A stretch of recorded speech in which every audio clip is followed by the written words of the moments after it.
Je suis à l'Assemblée nationale. Je sors des questions d'actualité, des questions au gouvernement. Et le gouvernement a été sérieusement malmené par beaucoup de députés d'opposition de tous les partis sur la réforme des retraites. L'hypocrisie, la malhonnêteté intellectuelle, la perversité de ce gouvernement apparaît à grand jour. Olivier Marleix, député LR, a posé une question très pertinente sur le rôle des fonds de pension américains dans ce qui se prépare. Vous savez que cela fait des semaines que j'explique que la réforme des retraites menée par le gouvernement va détruire la répartition, c'est-à-dire le fait que ce sont les cotisants, ceux qui travaillent aujourd'hui, qui payent pour les retraités d'aujourd'hui, pour introduire le virus de la capitalisation, c'est-à-dire d'un marché des retraites offert aux compagnies d'assurance, au marché financier. C'est le passage d'un système juste, issu du Conseil national de la résistance, à un système privé où les plus riches se paieront leur retraite sur mesure, alors que les plus pauvres n'auront plus beaucoup d'argent pour payer leur retraite. Eh bien, Olivier Marleix, qui n'est pas de mon parti, a posé une question à M. Delevoye et au Premier ministre, et il leur a dit: dans la loi Pacte, c'est un peu compliqué, mais je vous demande d'écouter. Dans la loi Pacte, une loi de M. Le Maire, il y a quelques semaines, vous avez permis aux fonds de pension américains, et notamment BlackRock. BlackRock, c'est le plus gros fonds de pension américain. Et le président de BlackRock, M. Larry Fink, a beaucoup soutenu M. Macron pour être président de la République. Et M. Larry Fink, il a ses entrées à l'Élysée. Et vous pouvez lire un article de Mediapart très intéressant. Retraite, BlackRock souffle ses conseils pour la capitalisation à l'oreille du pouvoir. Je vous invite à lire cet article. Bref, Olivier Marleix, député républicain, dans l'hémicycle tout à l'heure, à l'instant, vient de poser la question au Premier ministre. Pourquoi dans la loi Pacte, vous avez favorisé les fonds de pension américains qui pourront proposer aux salariés des plans d'épargne retraite défiscalisés?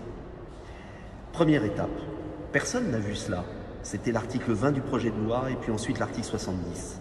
Et puis aujourd'hui, M. Delevoye nous annonce, et le Premier ministre, que pour les très hauts revenus, les plus hauts revenus, les 300 000 plus hauts revenus de France, ils ne seront plus assurés leur retraite, ils ne verront plus assurer leur retraite par le système des complémentaires retraite.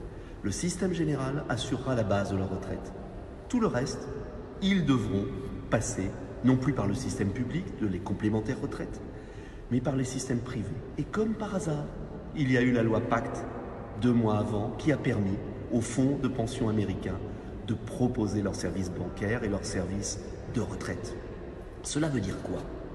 Cela veut dire que la sécurité sociale, le système des retraites, va perdre 3 milliards de cotisations des plus hauts revenus de France. Que ces 3 milliards de cotisations vont être disponibles pour s'investir dans des programmes retraite privés. Je vous ai parlé de cela. Je veux vous parler aussi du lobby des assurances. Aujourd'hui, dans l'hémicycle, enfin la vérité est apparue. Le ministre, M. Delevoye, a eu des fonctions importantes dans le milieu des assurances. Car à partir du moment où cette réforme va faire baisser le niveau des retraites, puisque le système à points sur 43 ans va offrir une retraite plus faible que sur les 25 meilleures années pour les salariés du privé ou les 6 derniers mois sur les salariés du public. À partir du moment où les Français, aujourd'hui, vont savoir qu'avec le système à points, leur retraite va être réduite, obligatoirement, ils vont se tourner vers des assurances parce qu'ils vont s'inquiéter. Et déjà, vous pouvez regarder à la télévision des pubs pour les assurances retraite.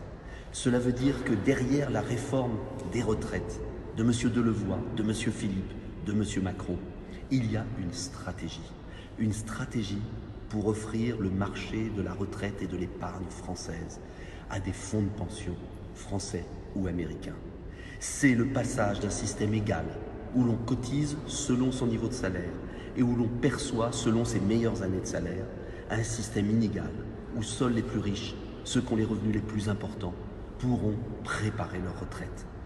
Emmanuel Macron, aujourd'hui, sème la politique du pire car il veut récompenser les marchés financiers, les banques, les assurances qui lui ont permis d'être élu président de la République.